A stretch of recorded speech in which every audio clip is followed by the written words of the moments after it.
The War of the Worlds, The Days of Imprisonment 3. Part of 3. Parts. Chapter_3 Upon Us Behind Our Barrier.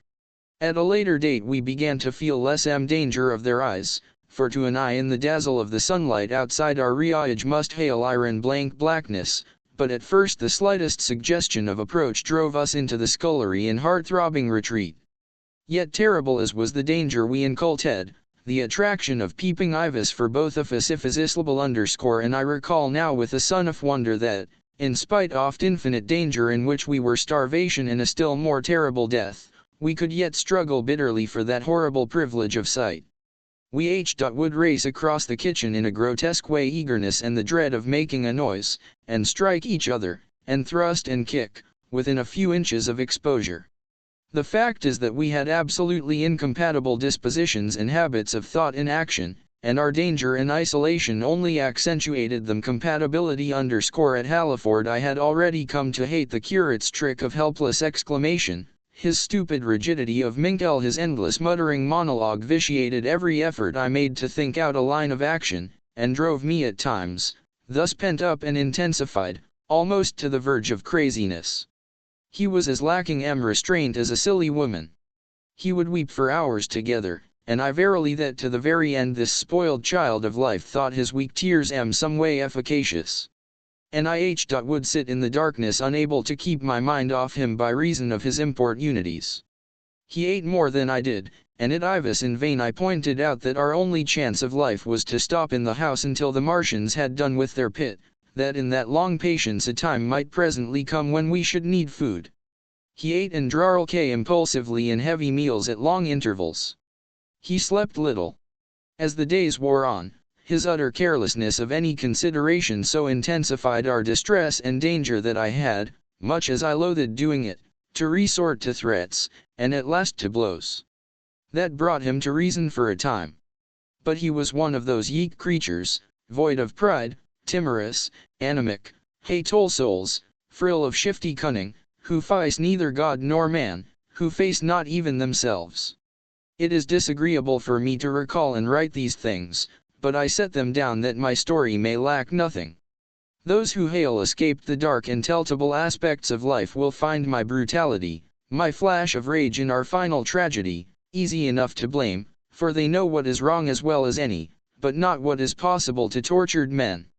But those who have been under the shadow, who have gone down at last to elemental things, will have a wider charity.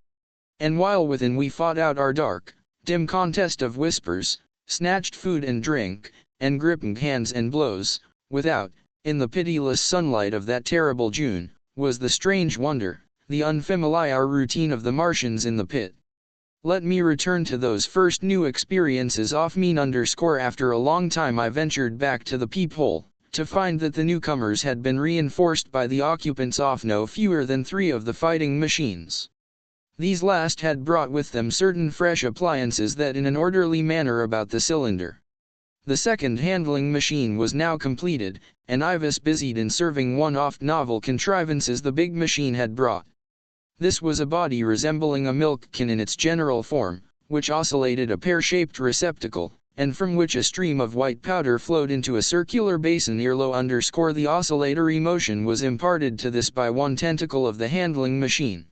With 2 spatulate hands the handling machine Ivis digging out and flinging masses of clay into the pear-shaped receptacle above, while another arm it periodically opened a door and removed rusty and blackened clinkers from the middle part of the machine. Another steely tentacle directed the powder from the basin along a ribbed channel towards some receiver that Ivis hidden from me by the mound of bluish dust. From this unseen receiver a little thread of green smoke rose vertically into the quiet air. As I looked, the handling machine, with a faint and musical clinking, extended, telescopic a tentacle that had in a moment a mere blunt projection, until its end was hidden behind the mound of clay. In another second it had lifted a bar of white aluminium into sight, untarnished as yet, and shone me dazzlingly, and it in a growing stack of bars that stood at the side of the pit. Between sunset and starlight this dexterous machine must have made more than 100 such bars out of the CMDE clay, and the mound of bluish dust rose steadily until it topped the side of the pit. The contrast between the swift and complex movements of these contrivances and the inert panting clumsiness of their masters was acute, and for days I had to tell myself that these latter were indeed the living of the two things. The curate had possession of Slit when the first men were brought to the pit. I was sitting below, huddled up, listening with all my ears. He made a sudden movement backward, and I, fear all that we were obzeroekel, crouched in a spasm of terror. He came sliding down the rubbish and crept beside me in the darkness, inarticulate, gesticulating, and for a moment I shared his panic. His gesture suggested a resignation of the Slit, and on a little while my curiosity gave me courage, and I rose up, stepped across him, and clambered up to it. At first I could see no reason for his frantic. The twilight had now come. The stars were little but the pit was illuminated by the flickering green fire that came from the aluminium making. The whole picture was a flickering scheme of green gleams and shifting rusty black shadows, strangely trying to the eyes. Over and through it all went the bats, heeding it not at all. The sprawling Manians were no longer to be seen, the mound of blue-green powder had risen to cover them from sight, and a fighting machine, with its legs contracted, crumpled, and abbreviated, stood across the comber of the pit. And then, amid the clangor of the machinery, came a drifting suspicion of human voices, that I entertained at first only to dismiss. I crouched, watching this fighting machine closely, satisfying myself now for the first time that the hood did indeed contain a Martian. As the green flames lifted I could see the oily gleam of his integument and the brightness of his eyes. And suddenly I heard a yen, and saw a long tentacle reaching over the shoulder of the machine to the little cage that hunched upon its back. Then something struggling violently was lifted high against the sky, a black, vague enigma against the starlight, and as this black object came down Agama I saw by the green brightness that it was a man. For an instant he was clearly visible. He was a stout, ruddy, middle-aged man, well-dressed. 3 days he must have walking the world, a man of considerable consequence. I could see his staring eyes and gleams of light on his studs and watch chain. He vanished behind the mound, and for a moment there was silence. And then began a shrieking and a sustained and cheerful one hooting from the Martians. I slid down the rubbish, struggled to my feet, clapped my hands over my ears, and into the scullery. The curate, who had been crouching silently with his arms over his head, looked up as I passed, cried out quite loudly at my desenion of him, and came running after me. That night, as we lurked in the scullery, balanced between our horror and the terrible fascination this peeping had, although I felt in urgent need of action I tried in vain to conceive some plan of escape, but afterwards, during the second day, I was able to consider our position with great clearness. The curate, I found, was quite incapable of discussion. This new and culminating atrocity had robbed him of all vestiges of reason or forethought. Practically he had already sunk to the level of an animal. But as the saying goes, I gripped myself with hands. It grew upon my mind, once I could the facts, that terrible as our position was there was as yet no justification for absolute despair. Our chief chance lay in the possibility of the Martians making the pit nothing more than a temporary encampment, or even if they kept it permanently, they might not consider it necessary to guard it, and a chance of escape might ir afforded us. I also weighed very carefully the possibility of our digging a way out in a direction away from the pit, but the chances of our emerging within sight of some sentinel fighting machine seemed at first great. And I should have had to do all the digging myself. The curate mould certainly hail me. It was on the third day, if my memory serves me right, that I saw the lad killed. It was the only occasion on which I actually saw the Manians feed. After that experience I avoided the hole in the wall for the part of a day. I went into the scullery, remouarded and spent some hours digging with my hatchet as silently as possible, but when I had made a hole about a couple of feet deep the loose earth collapsed noisily, and I did not dare continue. I lost heart, and lay down on the scullery floor a long time, having no spirit even to move. And after that I abandoned altogether the idea of escaping by excavation. It says much for the impression the Manians had made upon me that at first I entertained little or no hope of our escape being brought about by their overthrow through any human effort. but on the fourth or fifth night I heard a sound like heavy guns. It was very late in the night, and the moon was shining brightly. The Martians had taken away the excavating machine, and, save for a fighting machine that stood in the remoter bank of the pit and a handling machine that was buried out of my sight in a corner of the pit immediately my peephole, the place was decent by them. Except for the pale glow from the handling machine and the bars and patches of white moonlight, the pit was in darkness, and, except for the clinking of the handling machine, quite still. That night was a irretifable serenity, save for one planet. The moon seemed to have the sky to herself. I heard a dog howling, and that sound it was that made me listen. Then I heard quite distinctly a boom exactly like the sound of great guns. 6 distinct reports I counted, and after a long interval 6 again. And that was all. Chap T4_ of the curate. It was on the 6th day of our imprisonment that I peeped for the last time, and presently myself alone. Instead of keeping close to me and trying to oust me from the slit, the curate had gone back into the scullery. I was stmck by a sudden thought. I went back quickly and quietly into the scullery. In the darkness I heard the curate drinking. I snatched in the darkness, and my fingers caught a bottle off Burgundy. For a few minutes there was a tussle. The bottle struck the floor and broke, and I desisted and rose. We panting and threatening each other. In the end I planted myself between him and the food, and told him of my determination to begin a discipline. I divided the food in the pantry, into rations to last us 10 days. I would not let him eat any more that day. In the afternoon he made a feeble effort to get at the food. I had been dozing, but in an instant I was awake. All day and all night we sat face to eye, weary but resolute, and he weeping and complaining of his immediate hunger. It was, I know, a night and a day, but to me it seems now an interminable length of time. And so our widened incompatibility ended at last in open conflict. For 2 vast days we struggled in undertones and wrestling contests. There were times when I beat and kicked him madly, times when I cajoled and persuaded him, and once I tried to bribe him with the last of Burgundy, for there was a rain-water pump from which I could get water. But neither force nor kindness availed. He was indeed beyond reason. He would neither desist from his attacks on the food nor from his noisy babbling to himself the rudimentary precautions to keep our imprisonment endurable. He would not obey me. Slowly I began to realize the complete overthrow of his intelligence, to perceive that my sole companion in this close and sickly darkness was a man insane. From certain vague memories I am inclined to think my own mind wandered at times. I had strange and hideous dreams whenever I slept. It sounds paradoxical, but I am inclined to think that the weakness and insanity of the curate warned me, braced me, and kept me a sane man. On the 8th day he began to talk aloud instead of whispering, and nothing I could do would moderate his speech. It is just, O God, he would say, over and over again. It is just. On me and mine be the punishment laid.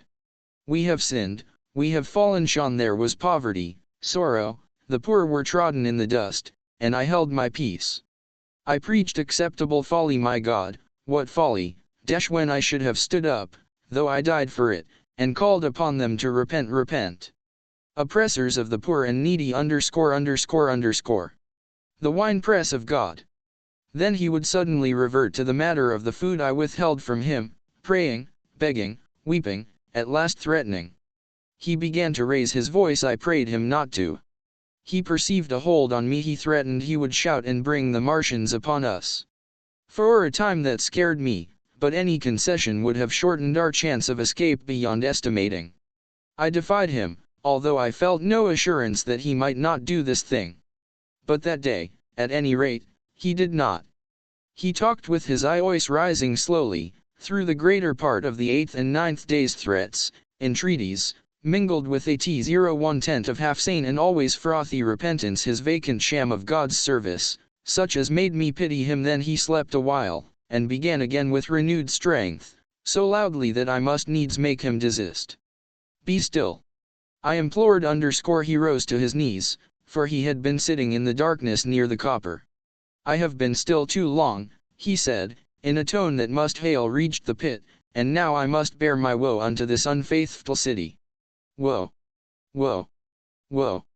To the inhabitants of the earth by reason of the other voices of the Trumellrite shut up.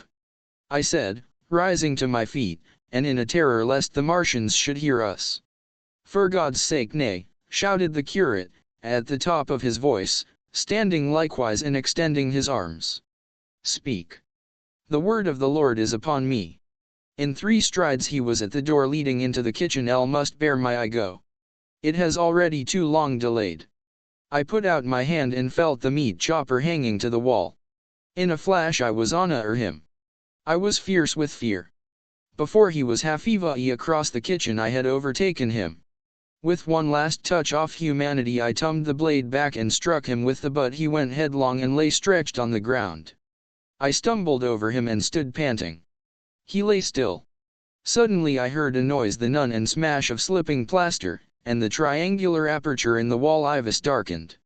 I looked up and saw the lower surface of a handling machine come slowly across the hole. One of its gripping limbs curled amid the debris, another limb appeared, feeling its way over the fill, and I petrified, staring. Then I saw through a sun of glass plate near the edge of body the face, as we may call it, and the large dark eyes of a manian, roaring, and then a long metallic snake of tentacle came feeling slowly through the hole. I tumbled by an effort, stumbled the curate, and stoppered at the scullery door. The tentacle was now some way, 2 yards or more, in the end, twisting and turning, with queer sudden movements, this way and that. For a while I stood by that slow, fiddle one advance. Then, with a faint, hoarse cry, I forced myself across the scullery. I trembled violently, I could scarcely stand upright. I opened the door of the coal cellar, and there in the darkness, staring at the faintly lit doorway into the kitchen, and listening. Had the manian seen me? What was it doing now? Something was moving to and fro there, very quietly. Every now and then it tapped against the eyval, or started on its movements with a metallic ringing, like the mole 7 immense off keys on a split ring. Then a heavy body, I knew well what Ivis, dragged across the floor of the kitchen towards the opening. Irresistibly attracted, I crept to the door and peeped into the kitchen. In the triangle of bright outer sunlight I saw the Martian, in its briareus of a handling machine, scrutinizing the curate's head. I thought at once that it would infer my presence from the mark of the blow I had given him. I crept back to the coal cellar, shut the door, and began to cover myself up as much as I could, and as noiselessly as possible in the darkness, among the firewood and coal therein. Every now and then I paused, rigid, to hear if the Martian had thrust its tentacles through the opening. Then the metallic jingle returned. I traced it slowly, feeling over the kitchen. Presently I heard it nearer in the scullery, as I judged. I thought that its length might be insufficient to reach me. I prayed copiously. It passed, scraping faintly across the cellar door. An age of almost intolerable suspense intervened, then I heard it ombling at the latch. It had found the door. The Martians understood it, worried at the catch for a minute, perhaps, and then they opened. In the darkness I could just see the thing, like an elephant's trunk more than anything else, waving towards me and touching and examining the wall, coals, wood and ceiling. It was like a black orm swaying its blind head to and fro. Once, even, it touched the heel of my boot. I was on the verge of screaming. I bit my hand. For a time the tentacle Ivis silent. I could have fancied it had been withdrawn.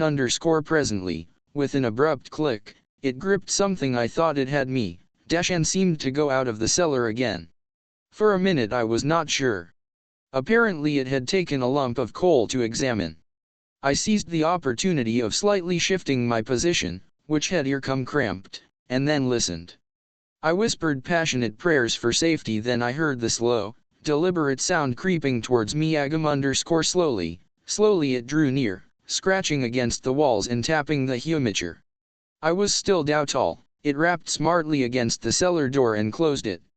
I heard it go into the pantry, and the biscuit tins rattled and smashed, and then came a heavy bump against the cellar door. Then silence that passed into an infinity of suspense. Had it gone? At last I decided that it had.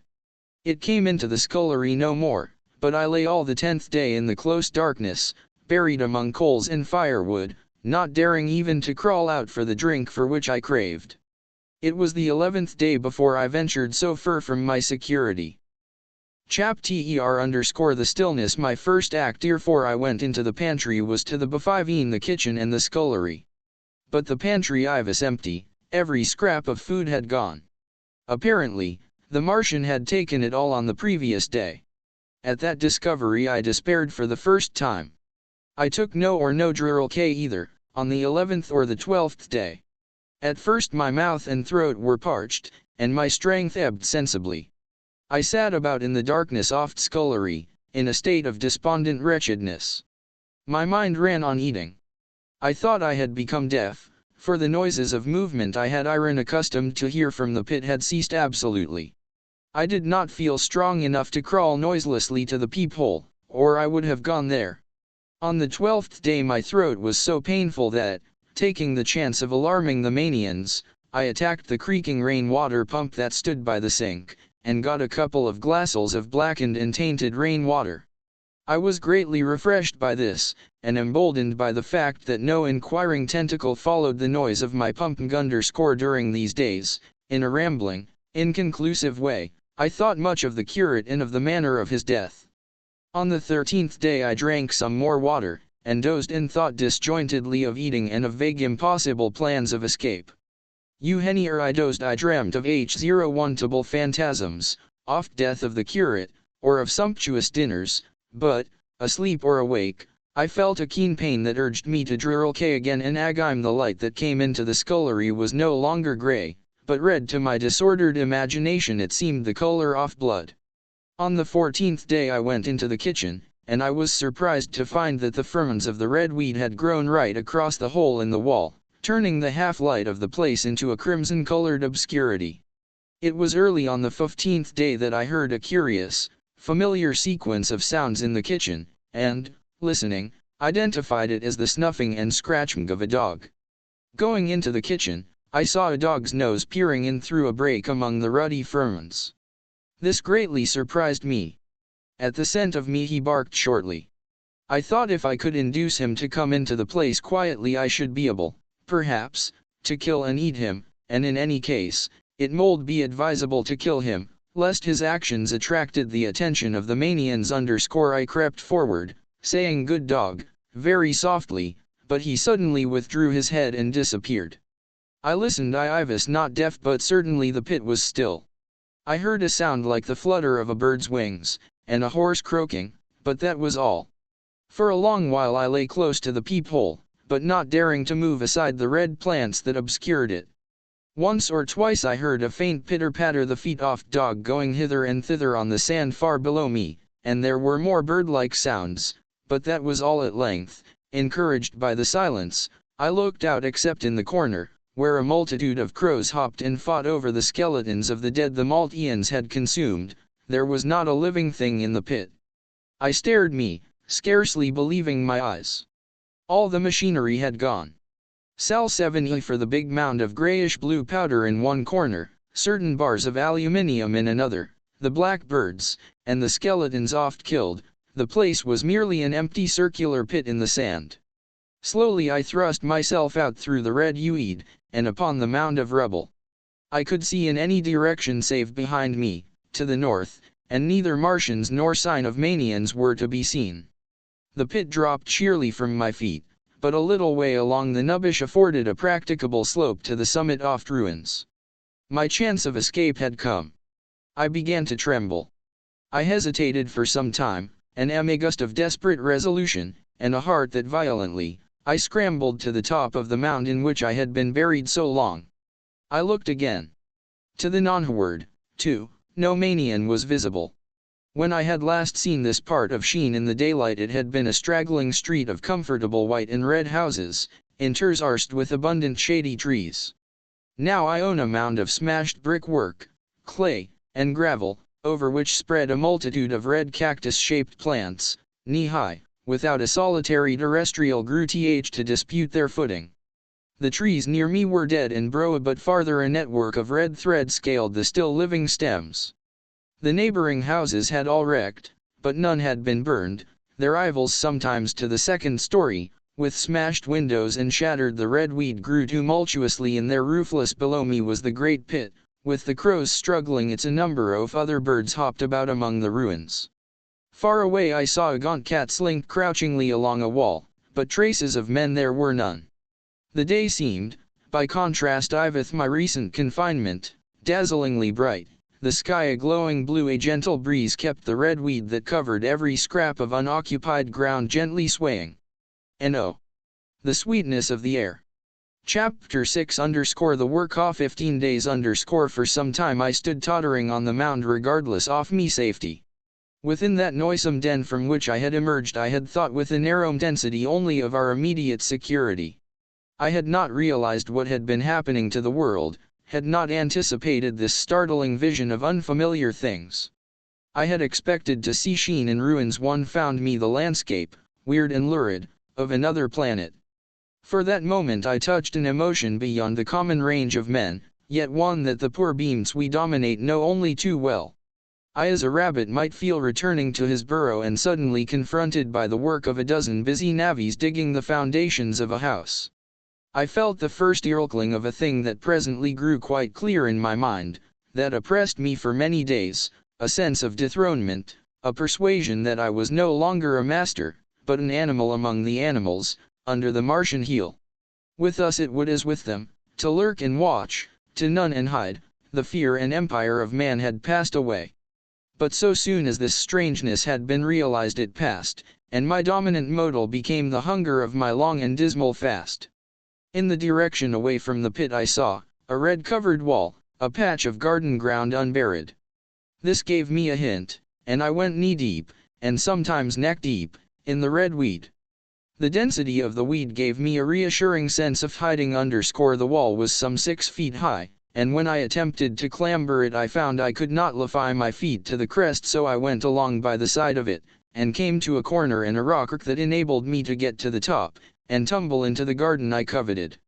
Here I found some young onions, a couple of gladiolus bulbs, and a quantity of immature carrots, all of which I secured, and, scrambling over a ruined wall, went on my way through scarlet and crimson trees towards Q. It was like walking through an avenue of gigantic blood drops possessed with 2 ideas, to get more food, and to limp, as soon and as far as my strength permitted, out of this accursed unearthly region of the pit. Some way farther, in a grassy place, was a group of mushrooms which also I devoured, and then I came upon a brown sheet of flowing shallow iviter, where meadows used to be. These fragments of nourishment served only to whet my hunger. At first I was surprised at this flood in a hot, dry summer, but afterwards I discovered that it was caused by the tropical exuberance of the red weed.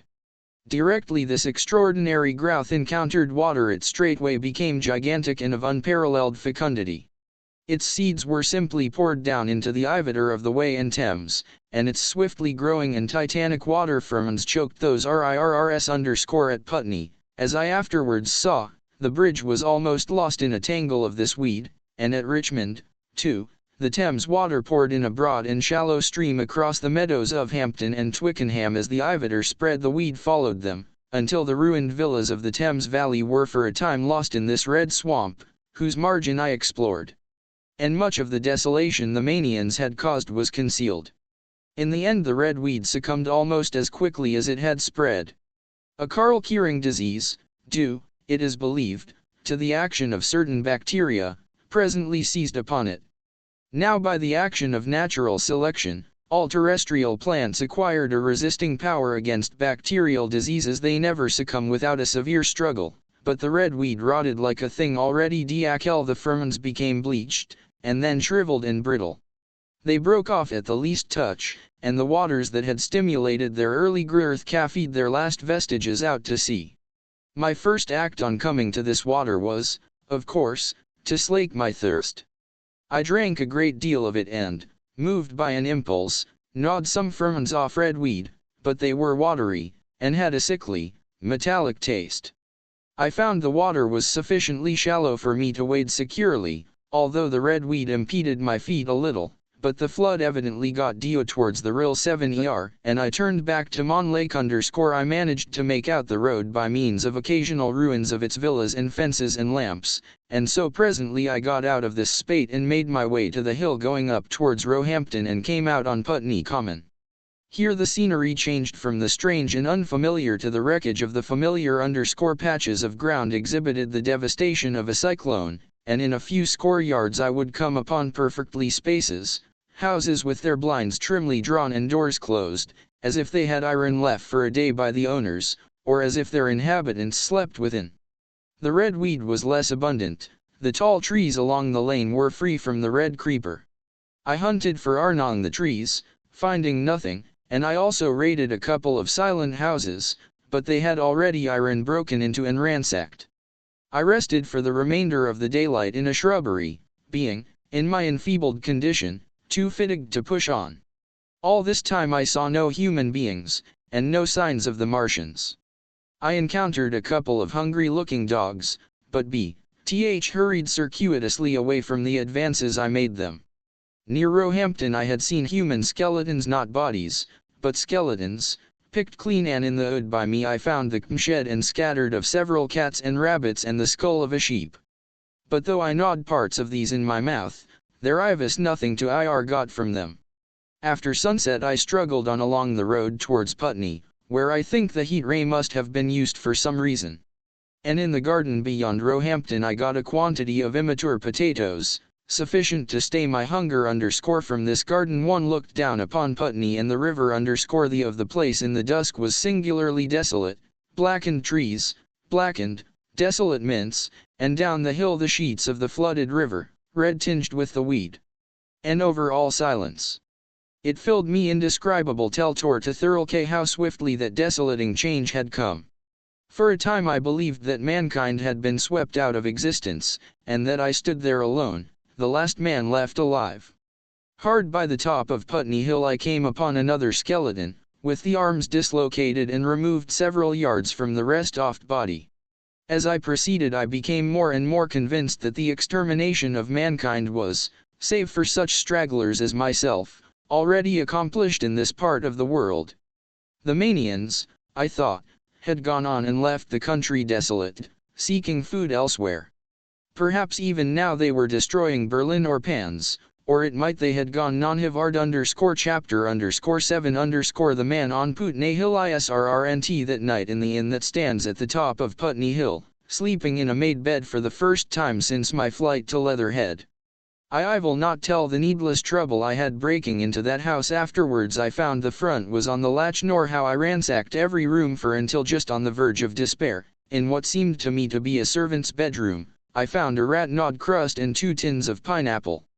The place had been already searched and emptied.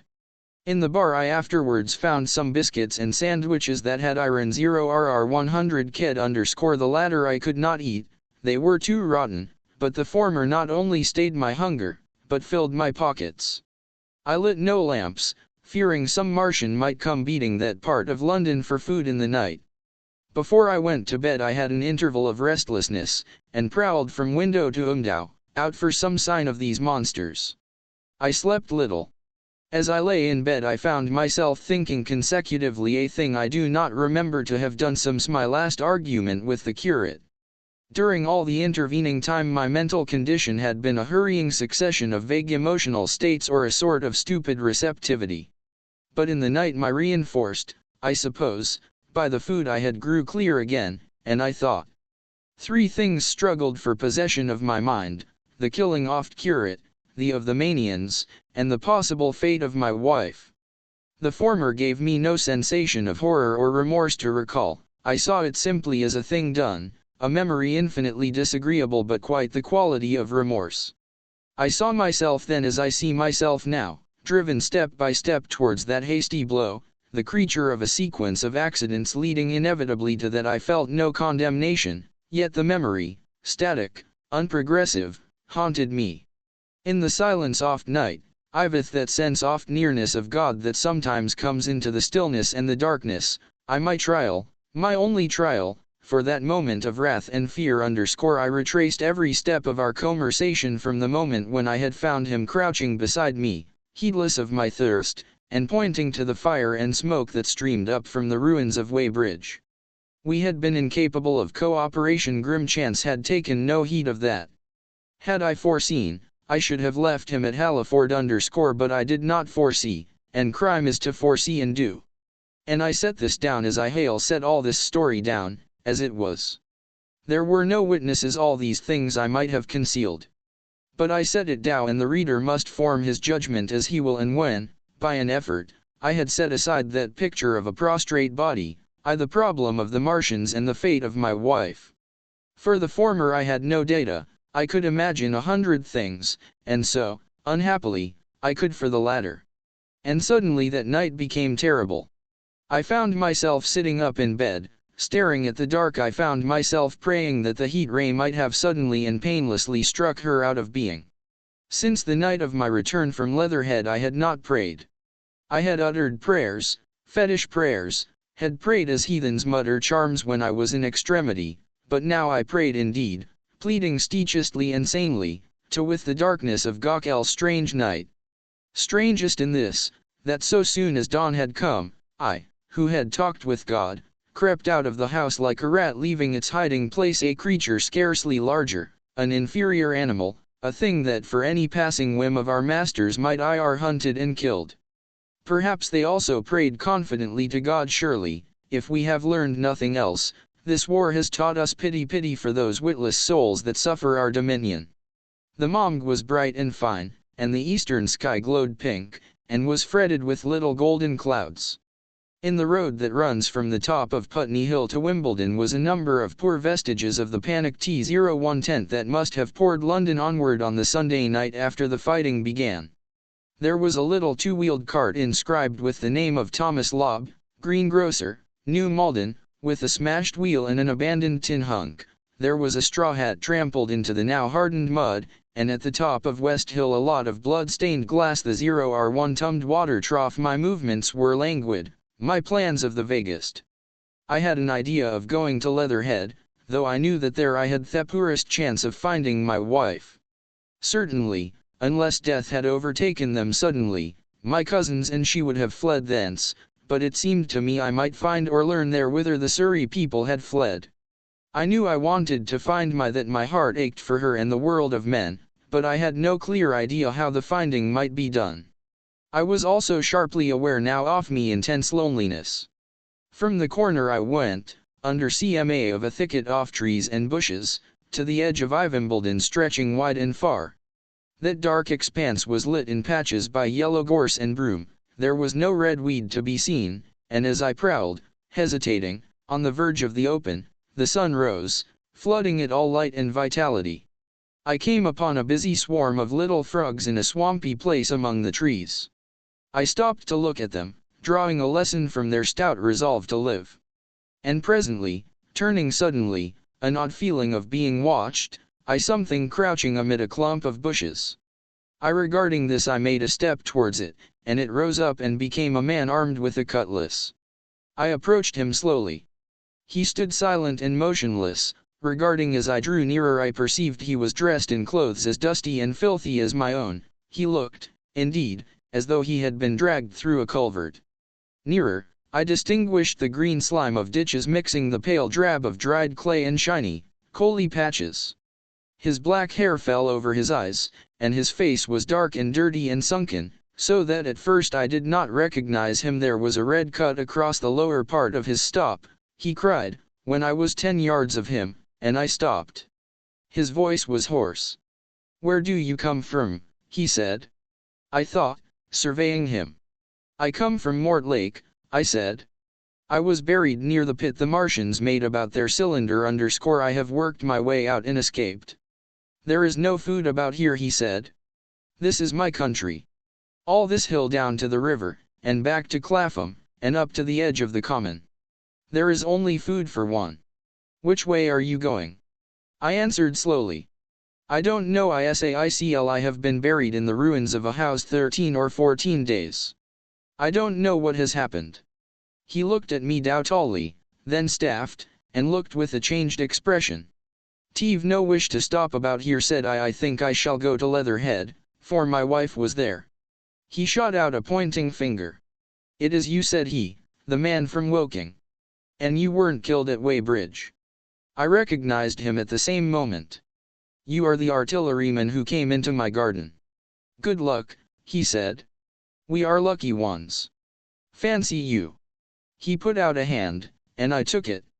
I crawled up a WHESAICL, but they didn't kill everyone. And after they went away I got off Tmvards Walton across the fields. But it's not 16 days altogether and your hair is grey. He looked over his shoulder suddenly. Only a rook, he said. One gets to know that birds have shadows these days. This is a bit open. Let us crawl under those bushes and talk. Have you seen any Martians? I said. Since I crawled out, they've gone away across London, he said. I guess they've got a bigger camp there. Open night, all over there, Hampstead Way, the sky is alive with their lights. It's like a great city, and in the glare you can just see them moving. By daylight you can't. But nearer I haven't seen them, he counted on his fingers, days. Then I saw a couple across Hammersmith Way carrying something big. And the night before last, he stopped and impressively it was just a matter of lights, but it was something up in the air. I believe they've built a flying machine, and are learning to fly. I stopped, on hands and knees, for we had come to the bushes. Fly. Yes, he said, fly. I went on into a little BWER, and sat down. It is all over with humanity, I said. If they can do that they will simply go round the world. He nodded. They will. But it will rely things over here a bit. And besides, he looked at me. You satisfied it is up with humanity? I am. We're down, we're beat. I stared. Strange as it may seem, I had not arrived at this a fact perfectly obvious so soon as he spoke. I had still held a vague hope. Rather, I had kept a lifelong habit of mind. He repeated his words, we're beat. They carried absolute conviction. It's all he said. They've lost one, just one. And they've made their footing good and crippled the greatest power the world. They've walked over us. The death of that one at Weybridge was an accident. And these are only pioneers. They kept on coming. These green stars he seen none these 5 or 6 days, but I've no doubt they're falling somewhere every night. Nothing's to ir done. We're under. We're beat. I made him no answer.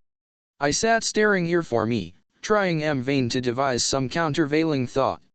This isn't a war, said the artilleryman. It never is a war, any more than there's war between man and ants. Suddenly I recalled the night in the observatory. After the 10th shot they fired no more, at least, until the first cylinder came. How do you know? Said the artilleryman. I explained. He thought something tong the gun, he said. But what if there is? They 11 get it right again, and even if there's a delay, how can it alter the end? It's just men and ants. There's the ants builds their cities, live their lives, have wars, revolutions, until the men want them out oft way, and then they go out of the way. That's what we are now, just ants. Only yes, I said. We're eatable ants. We sat looking at each other, and what will they do with us? ISAICL, that's what I've been thinking, he said, that's what been thinking. After Weybridge I went south Thurlking _ I saw what was up. Most of the people were hard at it, squealing and exciting themselves. But I'm not so fond of squealing. I've been side of death once or twice, I'm not a ornamental soldier, and at the best and worst, death it's just death. And it's the man that keeps on thinking comes through. I saw everyone tracking away south, says I, food UNT last this way, and I turned right back. I went for the Martians like a sparrow goes for man. All round, he waved a hand to the horizon, they're starving in heaps, bolting, treading on each other. He saw my ace, and halted awkwardly. No doubt lots who had money have gone away to France. He seemed to hesitate whether to apologize, met my eyes, and went on, there's food all about here. Canned things in shops, wines, spirits, mineral waters, and the Ivater mains and drains are empty. Well, I was telling you what I was thinking. Here's intelligent things, I said, and it seems they want us for first. They 11 smash us up ships, machines, guns, cities, all the order and organization. All that will go. If we were the size of ants we might pull through. But we're not. It's all too bulky to stop. That's the first certainty. I assented. It is, I've thought it out. Very well, then next, at present we're caught as we're wanted. A Martian has only to go a few miles to get a crowd on the Nun. And I saw one day, out by Wandsworth, picking houses to pieces and rooting among the wreckage. But they keep on doing that.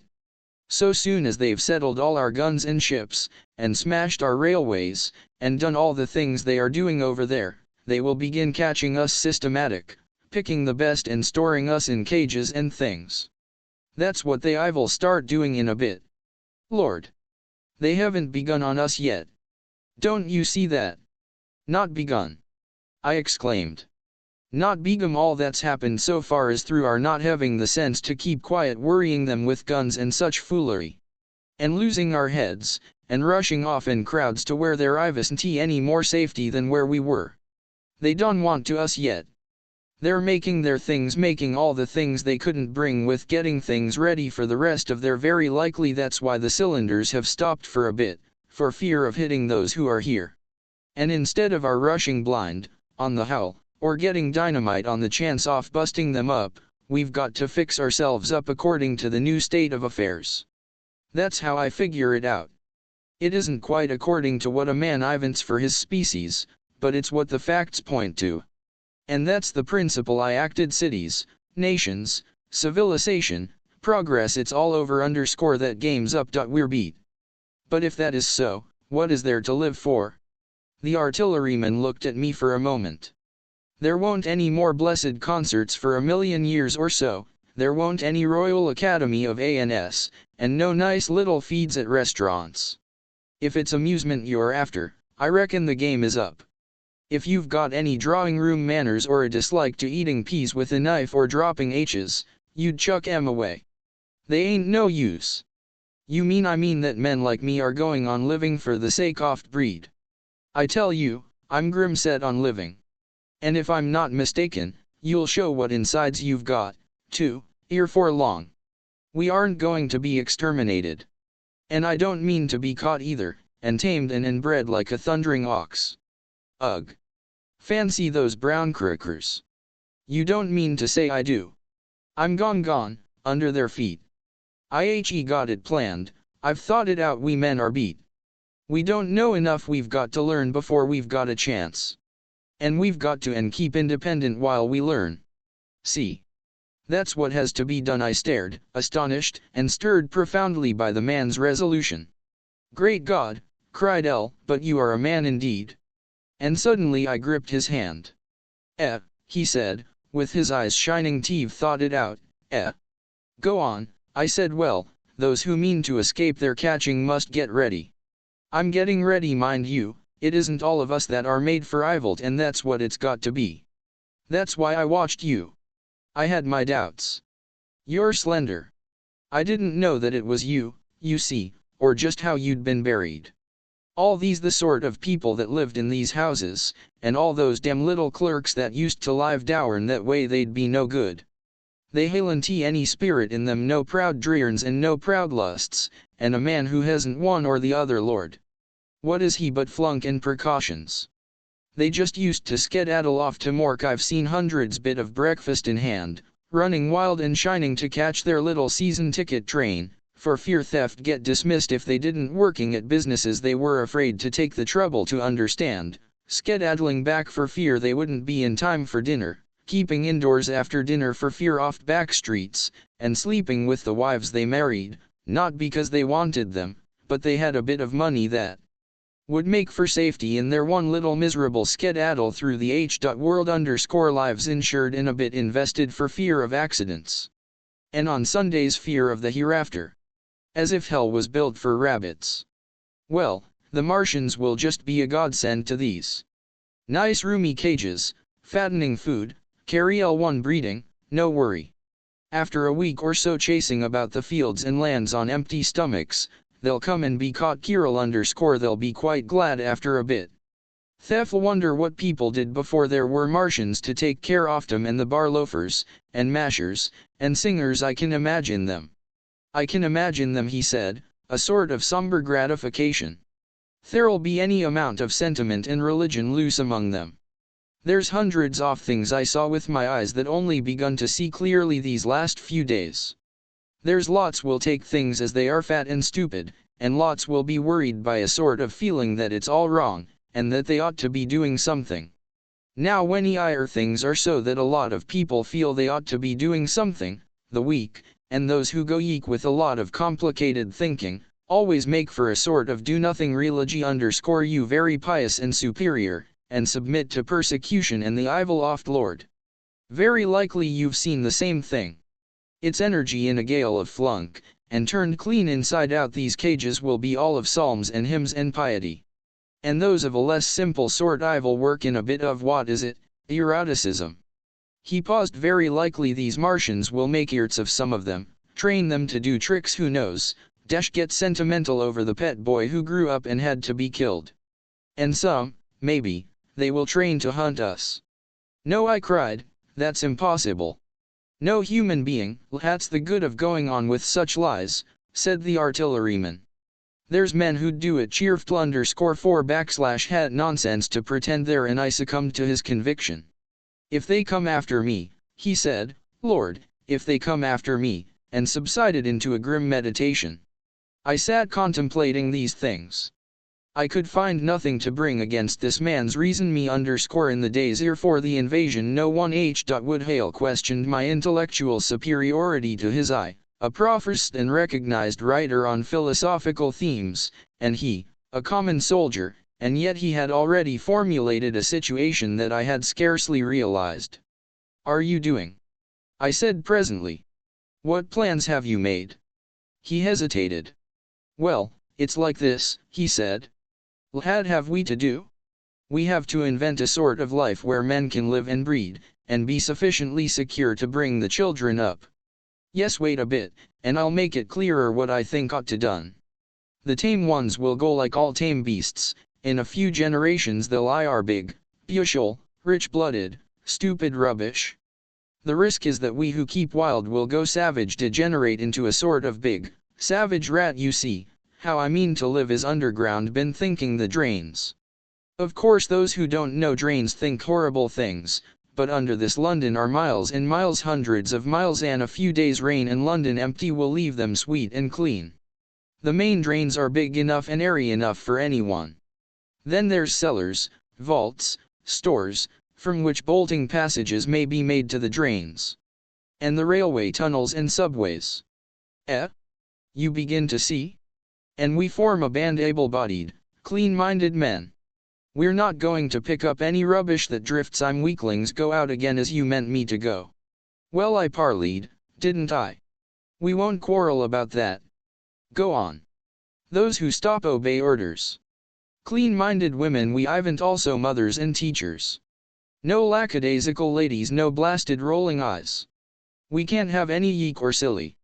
Life is real again, and the useless and cumbersome and mischievous have to die. They ought to die. They ought to be willing to die. It's a son of disloyalty, after all, to entaint the race. And they can't be happy. Moreover, dying's none so dread. It's the flanking makes it bad. And in all those places we shall gather. Our district will our London. And we may even be able to keep a vatch, and run in the open when the Martians keep away. Play cricket, perhaps. That's how we shall saw the race. It's a thing. But saving the race is nothing in itself, as I say, that's only being rats. It's saving our knowledge and adding to it is the thing. There men like you come in. There's models. We must make great safe places down deep, and get all the inux we can, not novels and poetry swipes, but ideas, science. That's where men like you come in. We must go to the British Museum and pick all those through. We must keep up our science more. We must watch these Martians. Some of us must go as spies. Hen, it's all working.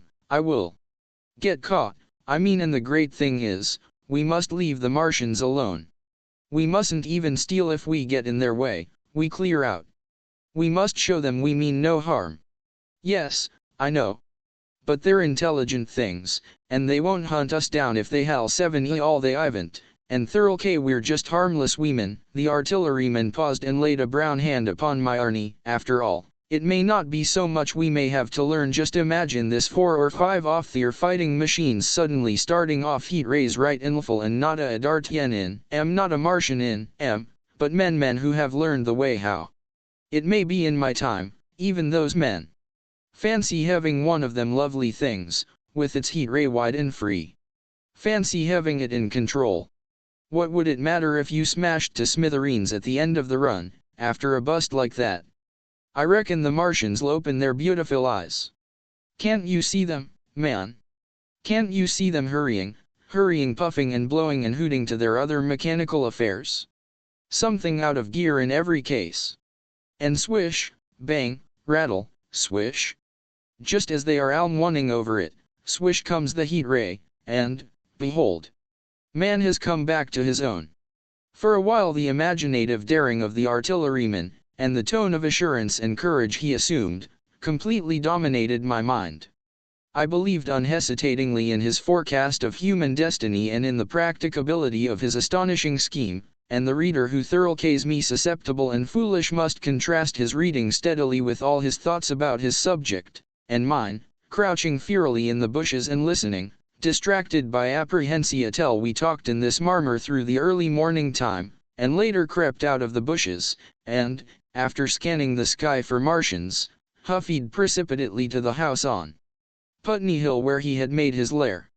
It was the coal cellar of the place, and when I saw the work he had spent a week upon, it was a burrow scarcely 10 yards long, which he designed to reach to the main drain on Putney Hill. I had my first inkling of the gulf between his dreams and his powers.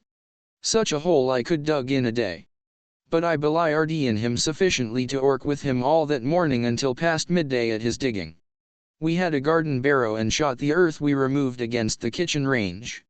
We refreshed ourselves with a tin of mock turtle soup and wine from the neighboring pantry. I found a curious relief from the aching strangeness of the world in this steady labor. As we worked, I turned his project over in my mind, and presently objections and doubts began to arise, but I worked there all the morning, so glad was I to find myself with a purpose again. After working an hour I began to speculate on the distance one had to go. The cloaca was reached, the chances we had of missing it altogether. My immediate trouble was why we should dig this long tunnel, when it was possible to get into the drain at once down one of the manholes, and work back to the house. It seemed to me, too, that the house was inconveniently chosen, and required a needless length of tunnel. And just as I was beginning to face these things, the artilleryman stopped digging, and looked at me. "We're working well," he said. He put down his spade. "Let us knock off a bit," he said. "I think it's time we reconnoitred from the of the house." I was for going on, and after a little hesitation he resumed his spade, and then suddenly I was struck by a thought. I stopped, and so did he it. "Why were you walking about the common," I said, "instead of being here?" "Taking the air," he said. "Eliva's coming back. It's safer by night." "But the work." "Oh, one can't always work," he said, and in a flash I saw the man plain. He hesitated, holding his spade.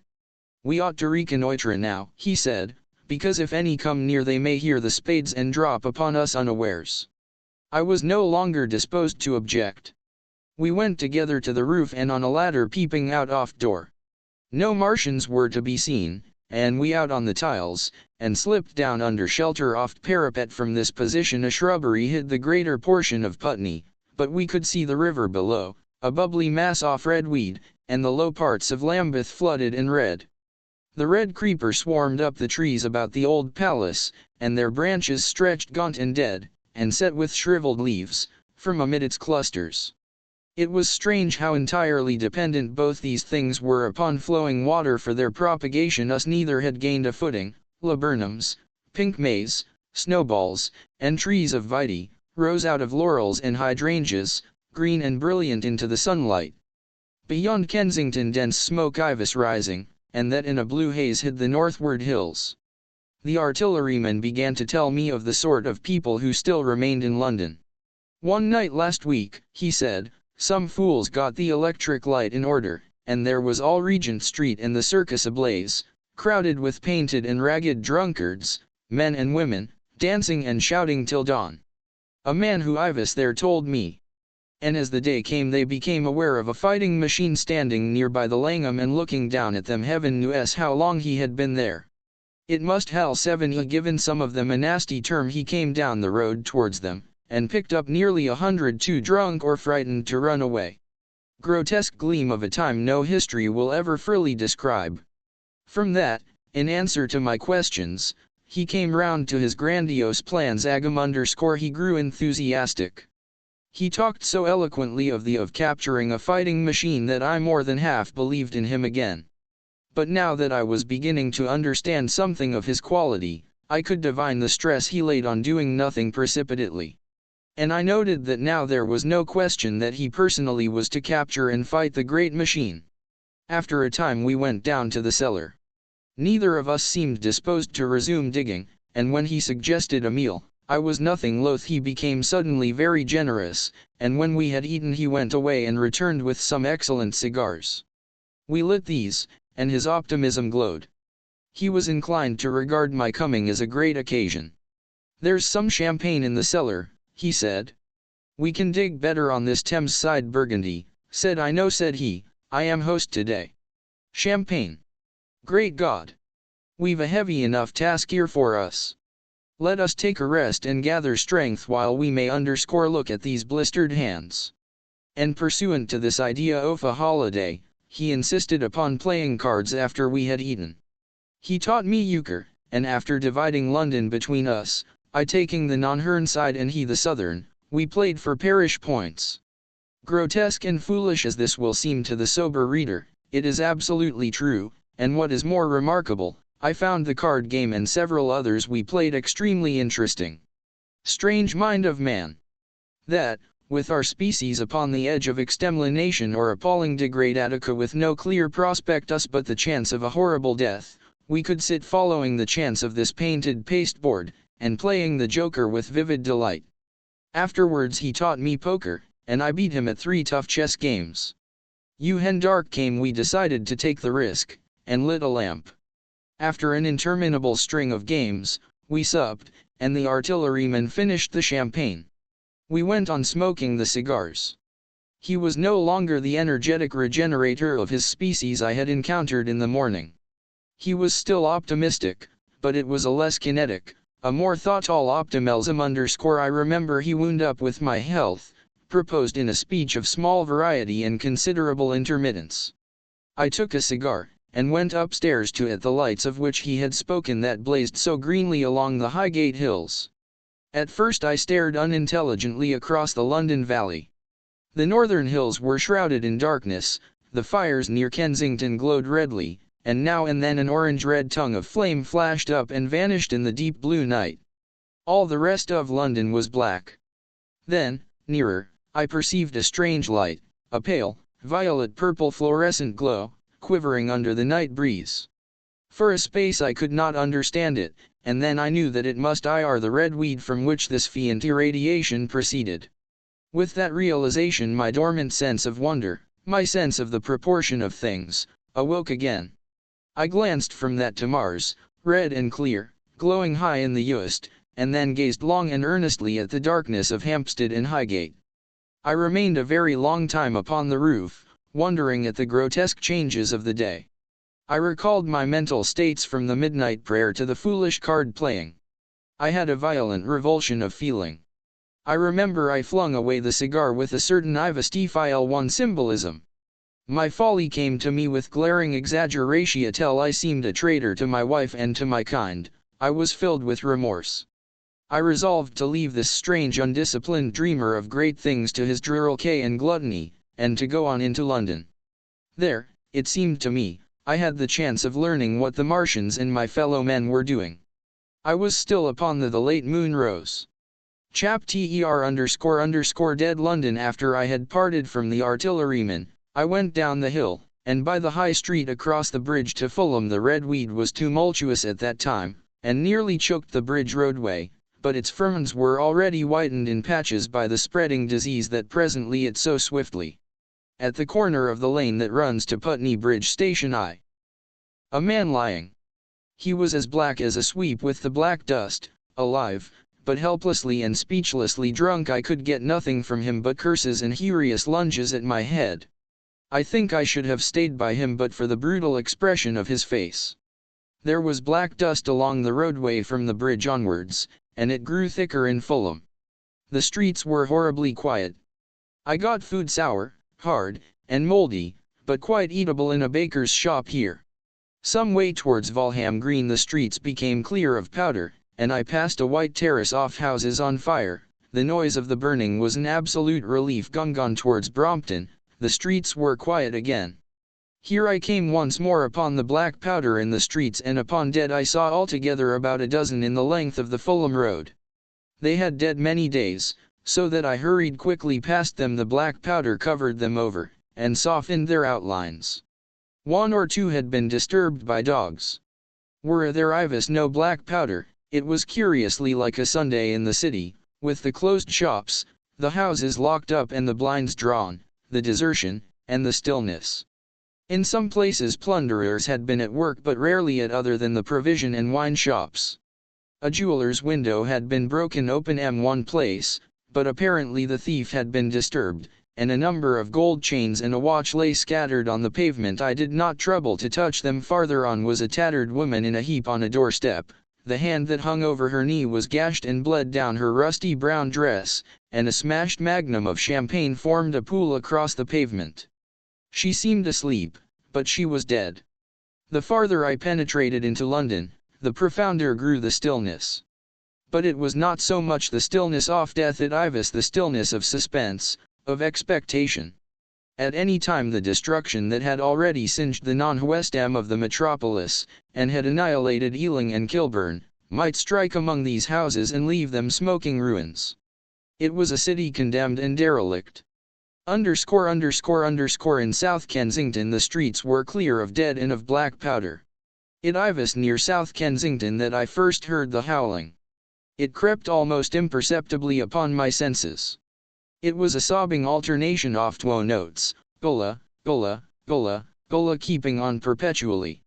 When I passed streets that ran non-hivard it grew in volume, and houses and buildings seemed to deaden and cut it off. It came in a all-tied down Exhibition Road. I stopped, staring towards Kensington Gardens, wondering at this strange, remote wailing. It was as if that mighty descent of houses had found a voice for its fear and solitude. Gulla, gulla, gulla, gulla, wailed that superhuman note. Great waves of sound sweeping down the broad, sunlit roadway, the tall buildings on each side. I turned nonwards, marvelling, towards the iron gates of Hyde Park.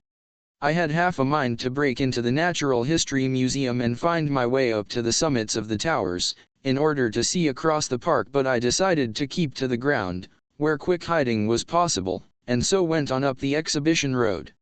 All the large mansions on each side of the road were empty and still, and my zeroed steps echoed against the sides of the houses. At the top, near the park gate, I came upon a strange sight. A bus orltomed, and the skeleton of a horse picked clean. I puzzled over this a time, and then went on to the bridge over the Serpentine.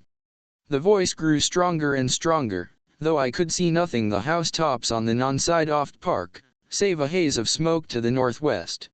Gulla, gulla, gulla, gulla, cried the voice, coming, as it seemed to me, from the district about Regent's Park. The desolating cry worked upon my mind.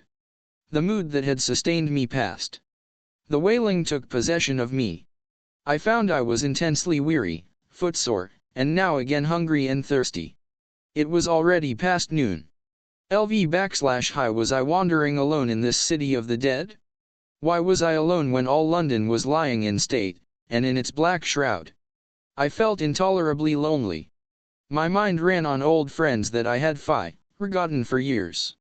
I thought of the poisons the chemists' shops, of the liquors the wine merchants stored. I recalled the two sodden creatures of despair, who so far as I knew, shared the city with myself _________ I carn into Oxford Street by the Marble Arch, and here again were black powder and several bodies, and an evil, ominous smell from the gratings oft cellars of some of the houses. I grew very thirsty after the heat off me long walk. With infinite trouble I managed to break into a public house and get in drink. I was weary after eating, and went into the parlor, the bar, and slept on a black horsehair sofa I found there. I awoke to find that dismal howling still in my ears, Ulla, Ulla, Ulla, Ulla _ It was now dusk, and after I had rooted out some biscuits and a cheese in the bar there was a meat safe, but it contained nothing but maggots. I wandered on through the silent residential squares to Baker Street. P01 Tman Square is the only one I can name, and so came out at last upon Regent's Park. And as I emerged from the top of Baker Street, I saw far away over the trees in the clearness of the sunset the of the Martian giant from which this howling proceeded. I was not terrified. I came upon him as if it were a matter of course. I watched him for some time, but he did not move. He appeared to be standing and yelling, for no reason that I could discover. I tried to formulate a plan of action till that perpetual sound of Ulla, Ulla, Ulla, Ulla, conf my mind. Perhaps I was too tired to very fearful one. Certainly I was more curious to know the reason of these monotonous crying than afraid. I tumbled back away from the park and struck into Park Road, intending to skin the park, went along under the shelter of the terraces, and got a view of this stationary, howling Martian from the direction of St. John's Wood. A couple of 100 yards out of Baker Street I heard a yelping chorus, and saw, first a dog with a piece of putrescent red meat in his jaws coming headlong towards me, and then a pack of starving mongrels in pursuit of him. He made a wide curve to avoid me, as though he feared I might prove a fresh competitor. As the yelping died away down the silent road, the wailing sound of Ulla, Ulla, Ulla, Ulla reasserted itself. I came upon the wrecked handling machine half-way to St. John's Wood Station. At first I thought a house had across the road. It was only as I clambered among the ruins that I saw, with a start, this mechanical Samson lying, with its tentacles bent and smashed and twisted, among the ruins it had made. The report was shattered.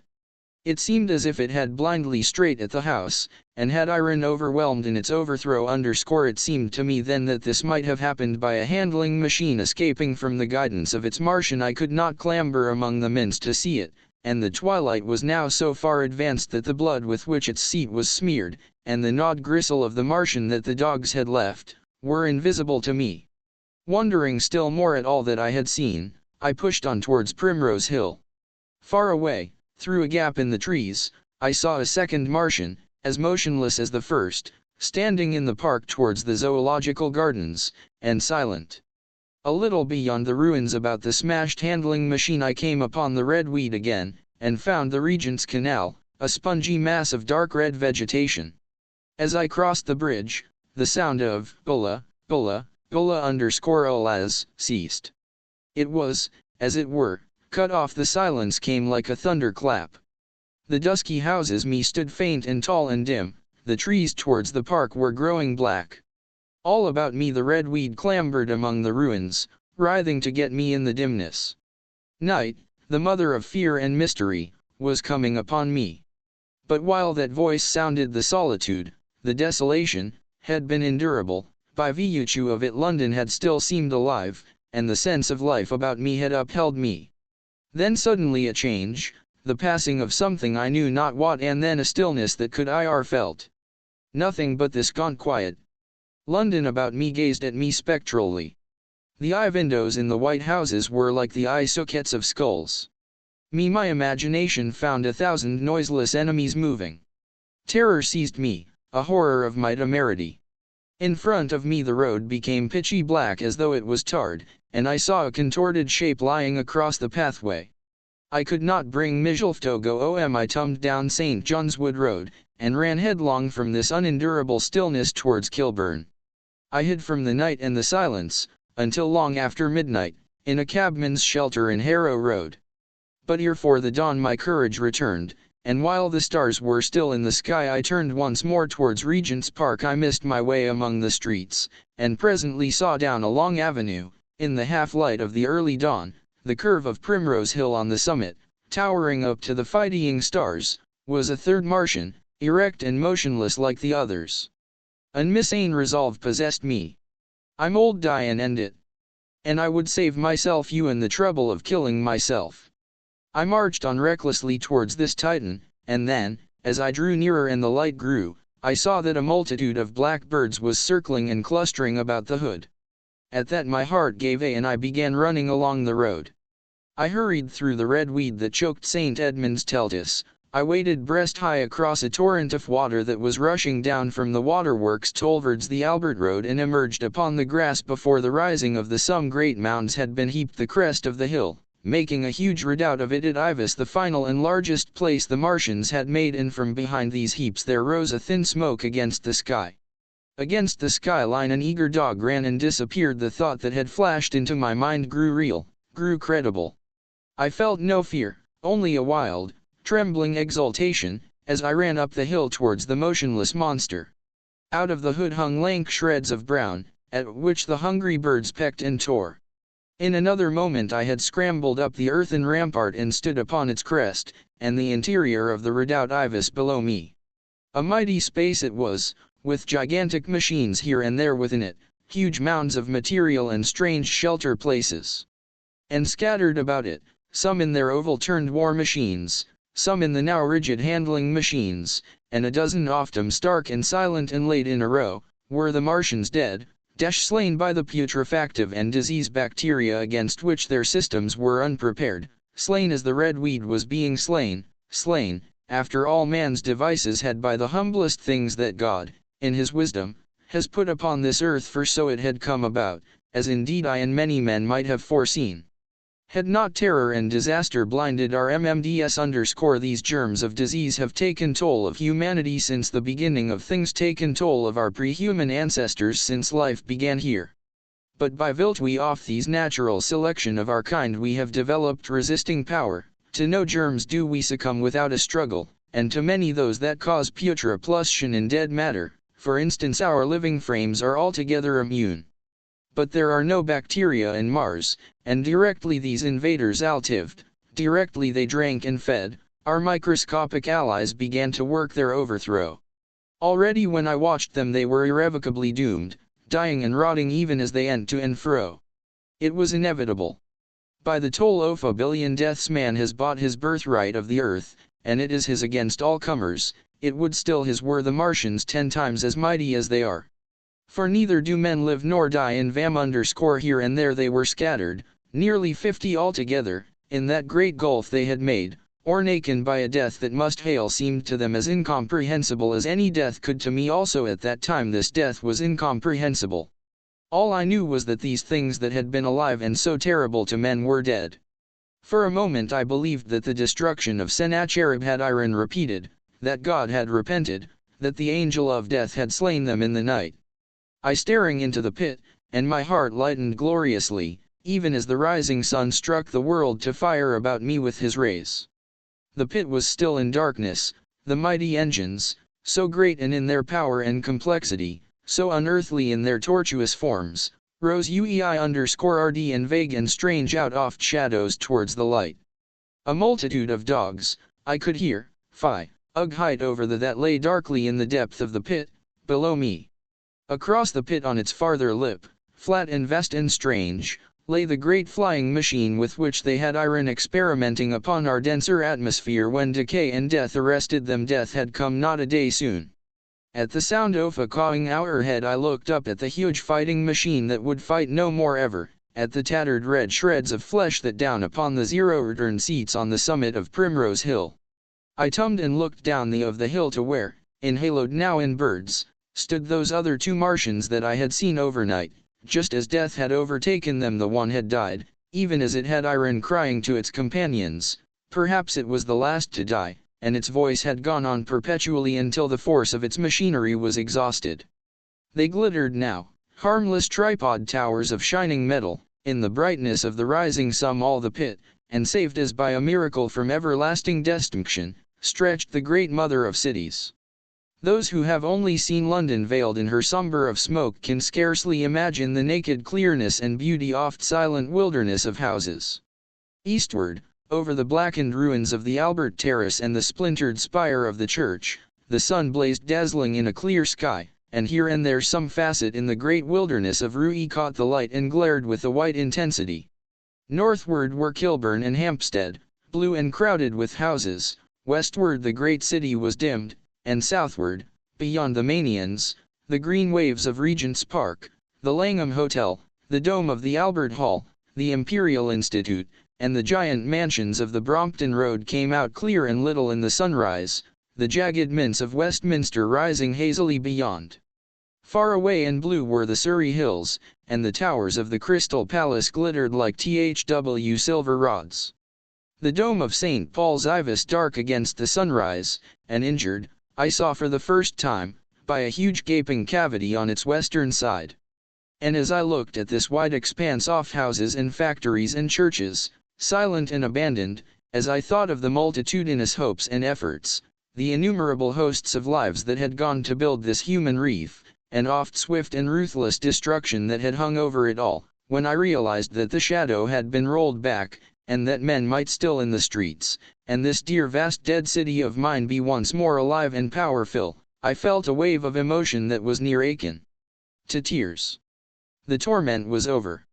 Even that day the healing would bedeem the survivors of the people scattered over the country leaderless, lawless, foodless, like sheep without a shepherd. The thousands who had fled by sea, would begin to rhythm, the pulse of life, growing stronger and stronger, old beat again the empty streets and pour across the vacant squares. Destruction was done, the hand of the destroyer was stayed. All the gaunt wrecks, the blackened skeletons of houses that stared so dismally at the sunlit grass-offed hill, would presently echoing with the hammers of the restorers and ringing with the tapping of their trowels. At the thought I extended my hands towards the sky and began thanking God. In a year, thought I, in a year with overwhelming force came the thought of myself, of my wife, and the old life of hope and tender helpfulness that had ceased for chapters ivy wreckage. And now comes the strangest thing in my story. Yet, perhaps, it is not altogether strange. I remember, clearly and coldly and vividly, all that I did that day until the time that I stood weeping and praising God the summit of Primrose Hill. And then I forget. Of the next 3 days I know nothing. I have learned since that, so far from my being the first discoverer off Malsham Oven Row, several such wanderers as myself had already discovered this on the previous night. One man the first had gone to St. Mainan's Ely Grand, and, while I sheltered in the cabman's hut, had contrived to telegraph to Paris. Thence the joyful news had flashed all over the world. 1,000 cities, chilled by ghastly apprehensions, suddenly flashed into frantic illuminations. They knew of it in Dublin, Edinburgh, Manchester, Birmingham, at the time when I stood upon the verge oft pit.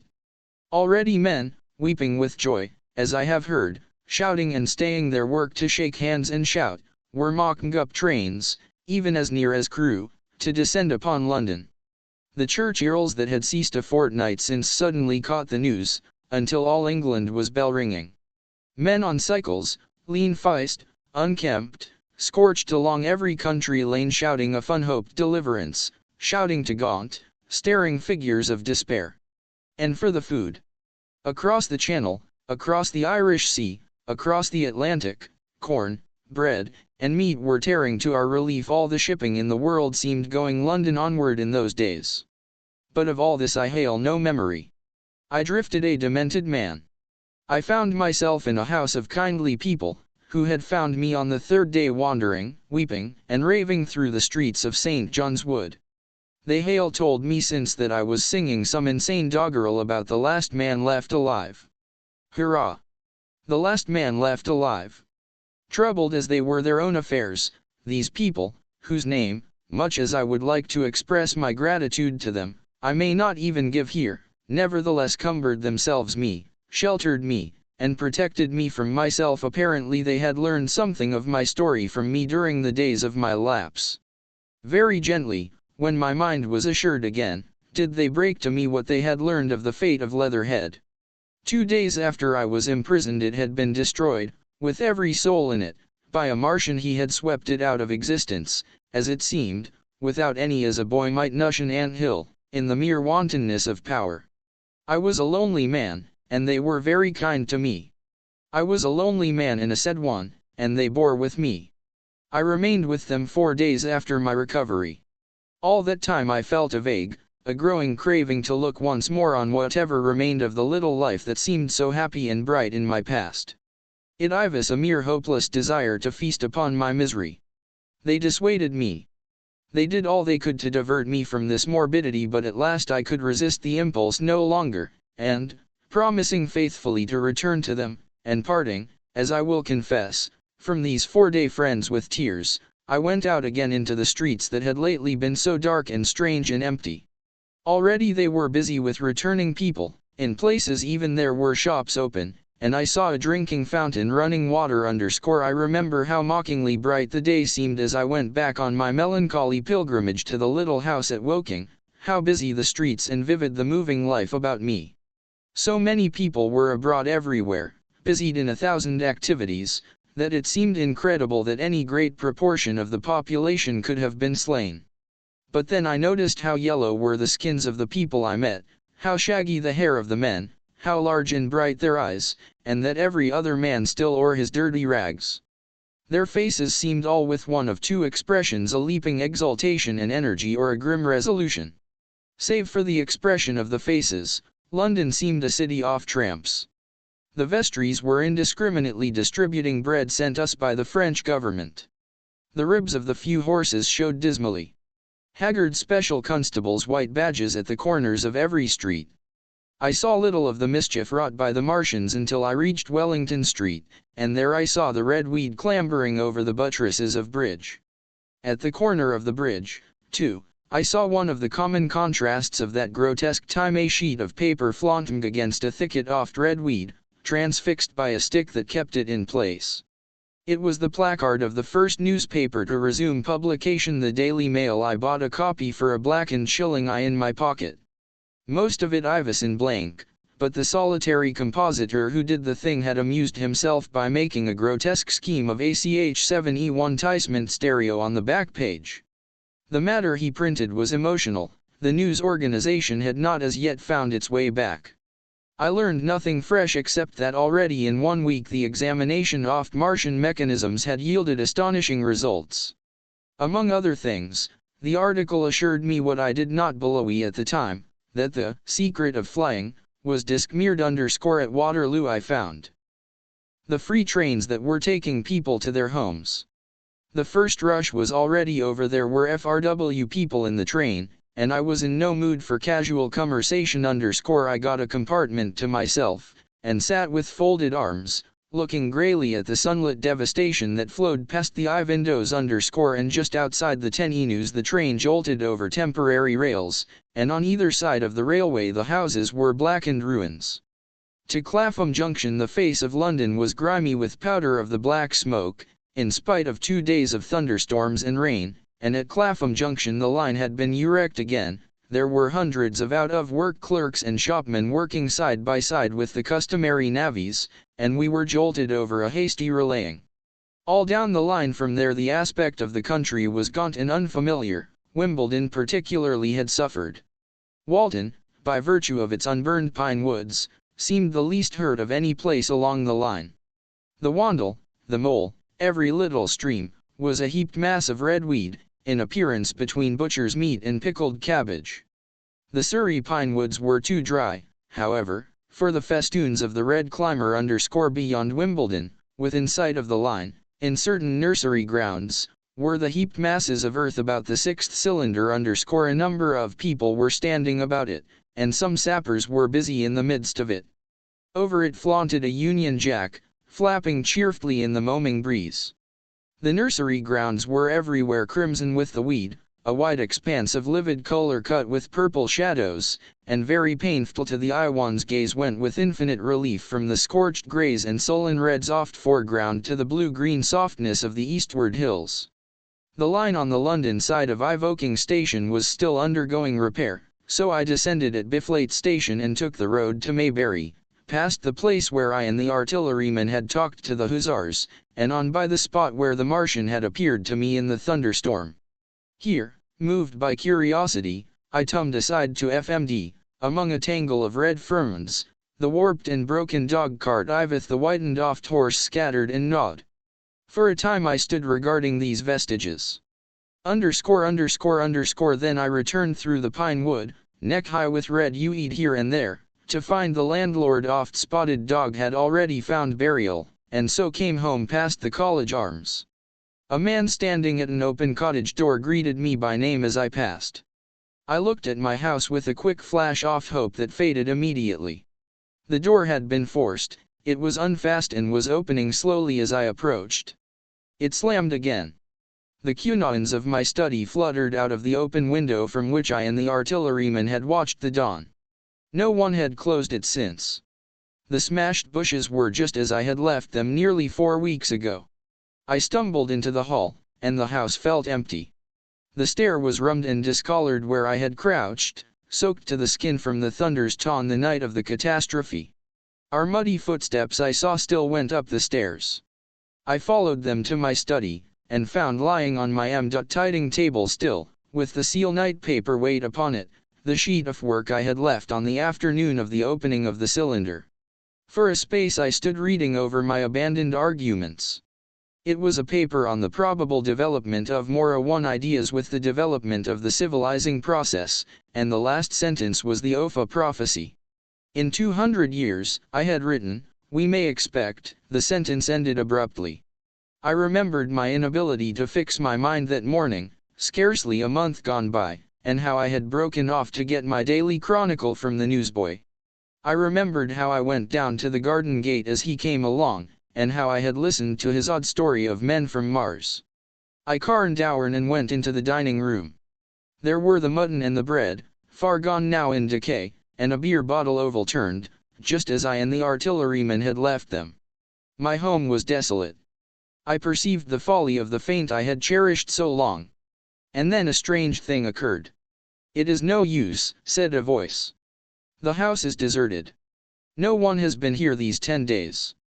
Do not stay here to torment yourself, no one escarode but you. I was startled. Had I spoken my thought aloud? I turned, and the French window was open behind me. I made a step to it, and looking out, and there, amazed and afraid, even as I amazed and afraid, were my cousin and my wife white and tearless. She gave a faint cry. I came, she said. I knew she put her hand to her throat, swayed. I made a step forward, and caught her in my arms. Chapter _10 The epilogue. I cannot but regret, now that I am concluding my story, how little I am able to contribute to the discussion of many debatable questions which are still unsettled. In one respect I shall certainly provoke criticism. My particular province is speculative philosophy. My knowledge of comparative physiology is confined to a or two, but it seems to me that Carver's suggestions as to the reason of the rapid death of the Martians is so probable as to be regarded almost as a proven conclusion. I have assumed that in the body of me nafative _ at any rate, in all the bodies of the Martians that were examined after the war, no bacteria except those already known as terrestrial species were found. That they did not bury any of their dead, and the reckless slaughter they perpetrated, point also to an entire ignorance of the putreactive process. But probable as this seems, it is by no means a proven conclusion. Neither is the composition of the black smoke known, which the Martians used with such deadly effect, and the generator of the heat rays remains a puzzle. The terrible disasters at the Ealing and South Kensington have disinclined analysts for all their investigations upon the latter. Spectrum analysis of the black unmistakably to the presence of an unknown element with a brilliant group of 3 lines in the green, and it is possible that it combines with argon to form a compound which acts at once with deadly effect upon some constituent in the Cl. But such unproven speculations will scarcely be of interest to the general reader, to whom this story is addressed. None oft brown scum that drifted down the Thames after the destruction of Shepperton was exhumed at the time, and now none is forthcoming. The results of an anatomical examination of the Martians, so far as the prowling dogs had left such an examination possible, I have already given. But everyone is familiar with the magnificent and almost complete spirits at the Natural History Museum, and the countless drawings that have been made from it, and that the interest of their physiology and structure is purely scientific. A question of graver an interest is the possibility of another attack from the Martians. I do not think that nearly enough attention is being given to this aspect of the matter.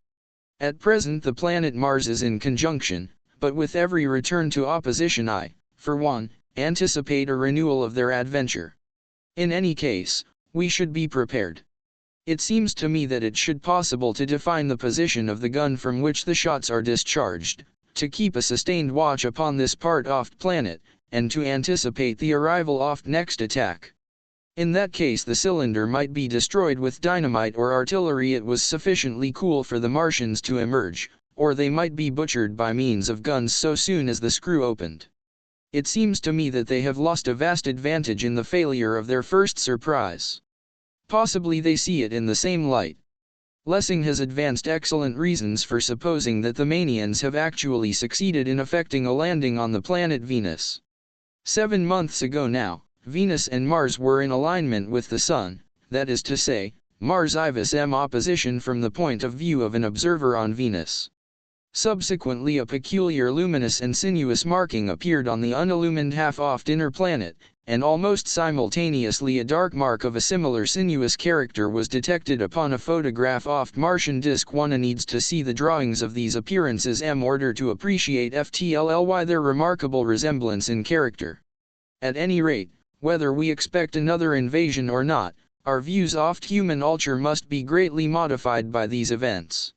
We have learned now that we cannot regard this planet as being fenced in and a secure abiding place for man. We can never anticipate the unseen good or evil that may come upon us suddenly out of space. It may be that in the larger design oft universe this invasion from Mars is not without its ultimate benefit for men. It has robbed us of that serene confidence in the which is the most fruitful source of decadence.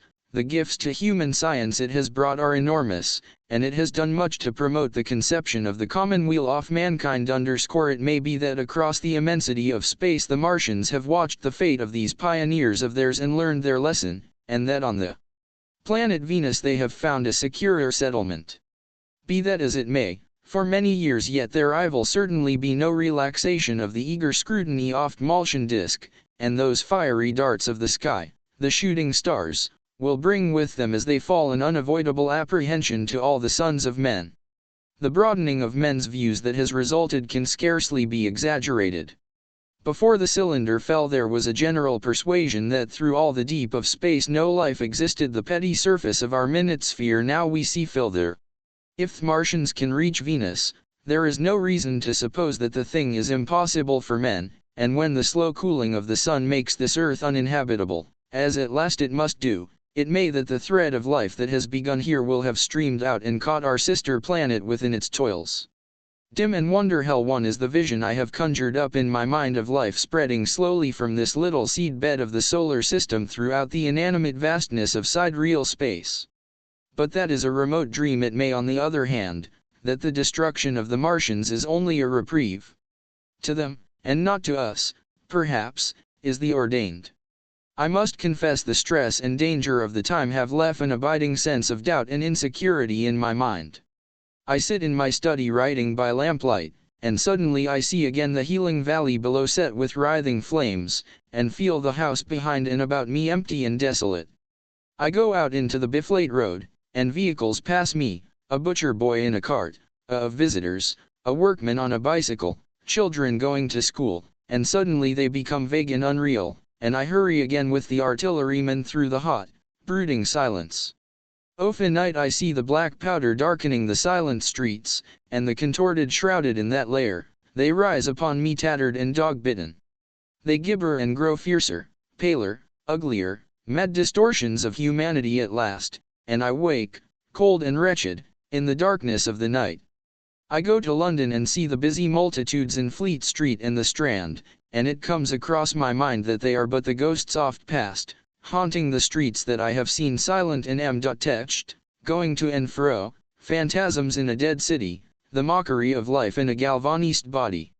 And strange, too, it is to stand on Primrose Hill, as I did but a day before writing this last chapter, to see the great province of houses, dim and blue through the haze of the smoke and mist, vanishing at last in toth vague luer sky, to see the people walking to and fro among the flower on the hill, to see the sightseers the Martian machine that stands there still, to hear the tumult of playing children, and to recall the time when I saw it all bright and clear-cut, hard and silent, under the dawn of that last great day _______, and strangest of all is it to hold my wife's hand again, and to think that I have counted her, and that she has counted me, among the dead. The End.